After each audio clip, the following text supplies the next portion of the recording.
Баршаңызға сәлем достар, менің арнама қош келдіңіздер. Бүгін біз сіздермен осындай бір жасағаннан ақ шығатын құймақ, яғни блинчики әзірлеп үйренетін боламыз. Дәл осы рецептпен мен расымен де бірінші рет жасап көрдім, және бір жасағаннан ақ менде жақсы шықты. Сіздер де онда жасап көріңіздер. Ал ендеше кеттік. Бізге қажет заттар қайнаған су, қант, сұйық май, ұн, сүт, тұз және жұмыртқа қажет болады. Алдымен таза ыдысымызға 2 жұмыртқамызды жарып, араластырып аламыз.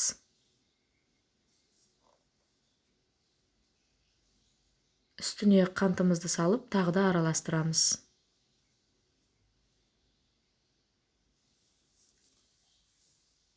Жарты қасық тұзымызды саламыз, кішкентай қасықпен. Сұйық майымызды құямыз.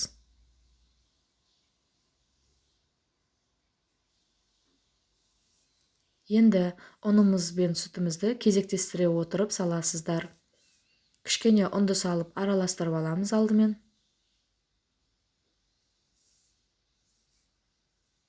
Содан соң кішкене сүтімізді құямыз. Осылай ұн мен сүтті кезектестіре отырып саласыздар.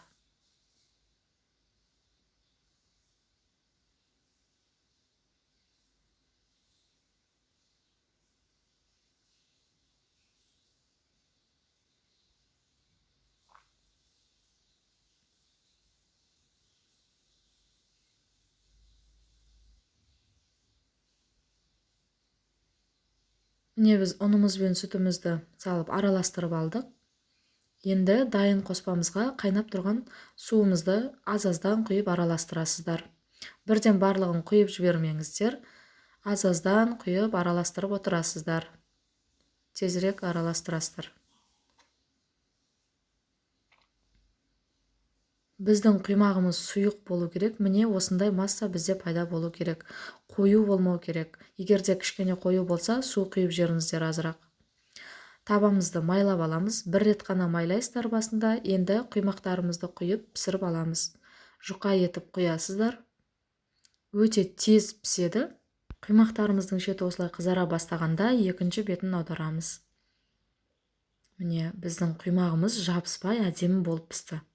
Менде расымен де осылай бірінші құймағымның өзі жабыспай әдемі болып пісті. Осы рецепті сол үшін сіздерге ұсынып отырмын. Міне біздің құймағымыз уже дайын болды. Міне қарасаңыздар, түк те жабысқан жоқ, өте жақсы пісті. Осылайша барлық құймақтарды пісіріп аласыздар.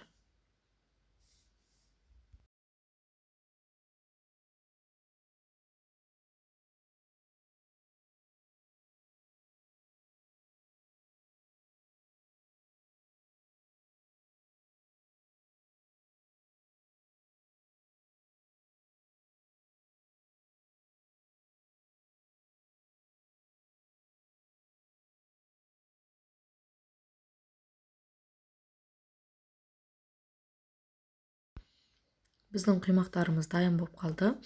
Және әр құймақты дайындаған кезде арасына сары май жағып отырасыздар, жабысып қалмас үшін. Құймақтар өте жұқа, жұмсақ, дәмді болып шығады. Міндетті түрде жасап көріңіздер осы рецептпен, және жасап көргеннен кейін комментарийде бөлісуді ұмытпаңыздар. Егер сіздерге видео ұнаған болса, комментарий, лайк қалдырып кетіңіздер. Ал келесі видеода сіздермен қазан самса дайындап үйренетін боламыз. Тура тандырдағыдай шығады. Видеоның үстін басып өтіп көрсеңіздер болады. Барлықтарыңызға рахмет.